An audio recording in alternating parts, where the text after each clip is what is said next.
Hello YouTube and welcome back into another Dare to Game video. Today we're playing Elden Ring and we're going to be doing the Fallingstar Beast build. It's another level 200 build and it's centered entirely around the Fallingstar Beast Jaw. So here's the thing with this build. This is a fun weapon and I've told people a lot of times it's great if you just like spamming the special attack because it's got a really powerful special attack that honestly is really good against a lot of enemies. And so in quite a few videos I've gotten requests to do builds showing how to do it. Now I didn't have like some super overpowered Fallingstar Beast Jaw build that I'd used before. It's just a good weapon if your stats are good for it. But I figured I would do my best at optimizing a build for it, and this is going to be a pretty simple build, and like I said, the cornerstone really just being the Fallingstar Beast Jaw. But we're going to go through it like we always do. Keep in mind, this is a level 200 build, and I'll be showcasing it on New Game Plus 2, so enemies are buffed significantly, so any damage you see in here will be lower than you would see in the base game or even New Game Plus 1.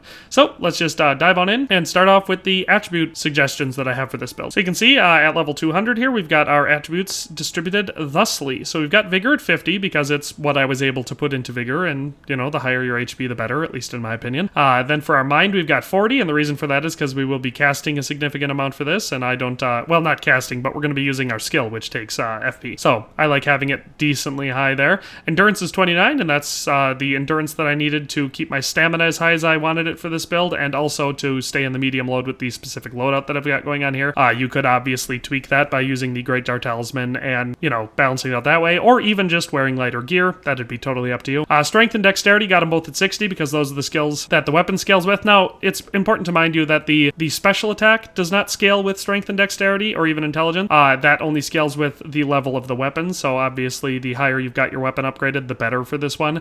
But obviously you don't need to cast for everything, and if you're going to strike an enemy with the weapon, then Strength and Dexterity are going to be great because that's how they scale physical damage-wise. So it makes it a considerably better weapon, being one of the best two-handed weapons in the game, in my opinion, if you have your stats done right for it. Intelligence, we're just going to go with the bare minimum requirement for this, which is 20 for this weapon, because the intelligence scaling doesn't seem to do very much at all for regular combat with this weapon, and the special attack, or the weapon art, is not determinant on it at all. So, like I said, obviously there's a lot of wiggle room in some of these stats. You could really spec them differently if you want to, but as far as I'm concerned, for this build and using it the way that I'll be showing it here, this is pretty much optimal stat loadout for this build. So for our equipment, you can see it's not very complex. We're starting out with just the one weapon, which is the Fallingstar Beast Jaw, and we've got it at plus 10, which is what I recommend because it's going to make your Gravity Bolt weapon art, which is the cornerstone of this build, significantly more powerful. Attributes required to use it are 34 Strength, 12 Dex, and like I said, 20 Intelligence, so that's why we have 20 Intelligence on this build. Otherwise, our attribute scaling is C for both Dexterity and Strength, so the more points you could put into Dex and Strength, the better it's going to be just as a weapon to hit people with. You can see it has split damage of physical and magic, so if you're using it for that type of combat, yes, it does scale with Intelligence, but not very well because it's got a D rating in that. So I just don't think it's worth really putting that many points into Intelligence unless you're also going to be casting some other form of magic with this build, and so therefore you need better Intelligence.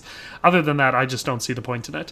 But yeah, so weapons are pretty simple. It's just the one weapon. And as far as how to get the Fallingstar Beast Jaw, I normally don't do locations, but since it's really simple and it is the cornerstone of this whole build, it's going to be up here in Mount Gelmir. You see this like crater on the map? The closest site of grace normally, I haven't gone there yet in this playthrough, but it's I think it's right here, and it's either the 9th or 12th Gelmir campsite. But anyway, right up in this crater, you'll find an adult Fallingstar Beast, and you defeat it, and that's how you get this weapon. So, pretty straightforward process. I don't like that boss fight. It's one of the ones that actually took me a surprisingly long amount of times to defeat it. That's how you get the weapon. So if you want to do this build, you do need at least that weapon, because everything else is optional. For our equipment, again, this is going to come up to you, and if you want to do a lower endurance, so you don't have to put so many points into it, then maybe you want to just go with something much lighter. I did Malekith's Helm, the Knight's Cavalry Armor, and Malekith's Gauntlets and Greaves. I did this just because I think they look cool. Now, normally I wouldn't use Malekith's Helm because I don't like the way it looks, but in the, like, context of this build, I think it looks fine because I was trying to go for, like, a Fallingstar themed build, so it looks more like it was, that it fits with the weapon, and obviously the Fallingstar Beasts are, like, jagged, rocky-looking creatures that look like they came from a meteorite,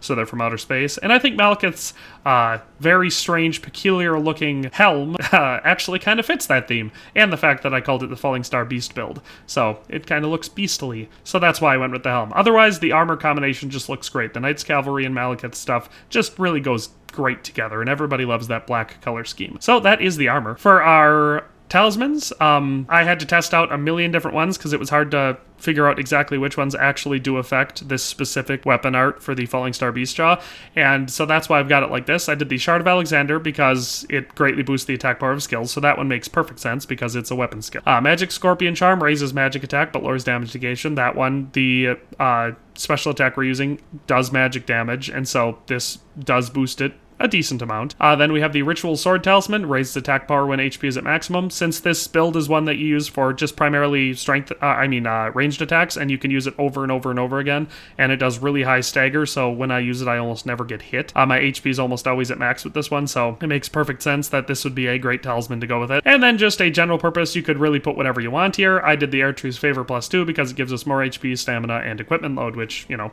helps me wear heavier gear and not have my endurance super, super high. At this one, you could put almost anything you want. It's kind of a freebie slot. For our mixed physic, we're going to do the Magic Shrouding Crack tier, which boosts magic attacks. I tested it, and this one does help with this special attack, so that's another one to use. And same goes for the Stone Barb Crack tier. It temporarily makes the stance break easier. This special attack is not only that it does lots of damage and you can fire it in rapid succession, but it also does an immense amount of stagger. And so this one helps you break through a lot of those blocked stances so that the follow-up attack is just going to do incrementally more damage. So that's why I like doing both of those for the mixed physic. Then for our summon, you're going to want something that will aggro the enemy, because if you have to use a summon, it's probably because the enemy is one that is not super easy to take out. And so obviously I've got the Dung Eater puppet here. It's because it's probably not only one of the overall best summons in the game, but if you want one that's going to be very aggressive and is going to keep your enemy's attention, the Dung Eater is pretty much perfect for it, as well as all the other stuff like the immense damage it can do. Otherwise, the Radon Soldiers would be one that I would maybe use for this one because they do the same thing.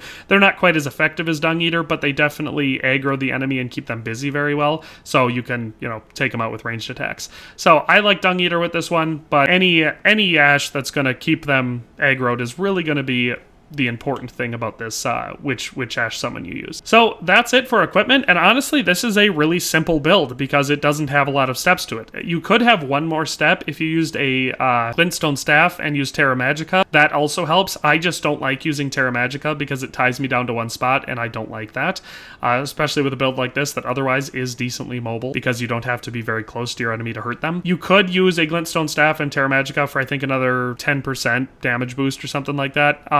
I just don't. So the steps for this one are simple. It's drink your Wondrous Physic and then spam the special attack. So we're going to drink our Physic and then you just use your special attack. And you can see here that once you've casted it, so it takes a tiny bit of build up to cast it, but it's actually not that long. But you can fire it in rapid succession afterwards. And because we put so many points into our mind here, you can just keep going. There are very few bosses in the game, mid-tier or god tier, that have enough life to withstand getting pounded by it for the entire duration of our FP here once you have this build like this. Like I said, really simple build to use, pretty dang solid. The crux of it being that special attack. Now, obviously, the reason I spec'd so much into strength and dexterity is because this weapon scales with it, and it's a pretty solid weapon just for hitting your enemies with. It does a pretty decent amount of stagger and can deal significant amounts of damage.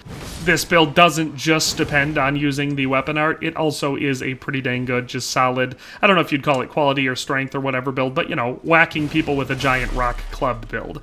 So, yeah, let's get into testing it against some actual bosses. Alright, and since we've got a troll-type enemy in our way, might as well just go after this one. So you can see it only takes 2 hits with it to stagger them until they're down on the ground, and then you could either go up there and finish them off, or just keep piss-pounding them with the special attack. It's really dealer's choice at that point, but either way, it's pretty simple once they're lying on the ground defenseless. So like I said, a lot of this is going to come down to just the immense stagger potential and the fact that it's a totally ranged attack. Now, obviously, it doesn't have unlimited range. You have to be somewhat close to your enemy, but I find that you can usually get close enough that you can hit them with it before they'll actually get aggroed and start attacking you. So yeah, let's test it against someone a little bit more difficult, though. Here we go. Here's one that should be slightly more of a challenge. Ooh, we staggered him. What's he gonna do? And like I said, you can just keep going on this attack. It takes almost no time to cast it again. And takes very little FP cost. So even though we put significant points into that, and obviously maybe you don't want to, you know, put that many points into your mind, it still works with less mind. It just works even easier with lots of it. We're going to take out the Demi-Human Queen Morgott. Oh, man! Got a hit on us. Doesn't stagger easily, this one. But, you know, still, what are you going to do? And now we have the jar cannon. Now, for one that's not particularly susceptible to it, so it should be quite a bit more of a challenge. Ah! I should have dodged that a little bit better. I think this is a pretty good indication of why I hate this one so much. Just really fast and mobile. But once you've staggered the full-grown Fallingstar Beast, this attack works perfectly well.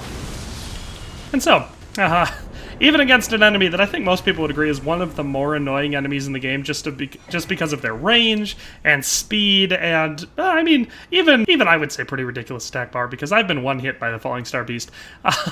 Even against the Fallingstar Beast, it's still just a really solid build. It works really, really well. Like I said, once you've staggered the enemy, there's not a whole lot they can do, and you can shoot this attack in such rapid succession that almost any boss can be wiped out with it pretty dang quickly. Not really much more to say or show about this build. It's as close to a universal, really easy build I found. There's not a whole bunch of steps. You just drink your physic and attack. It's that simple. You could obviously buff it with other things. If you've got extra points to put into Faith, you could cast Golden Vow and give yourself a pretty sweet damage and defense boost with that. But honestly, it's just not necessary. The build works really, really well. So that's all for today. Hope you enjoyed the video. Hope you found it useful if this is your type of thing.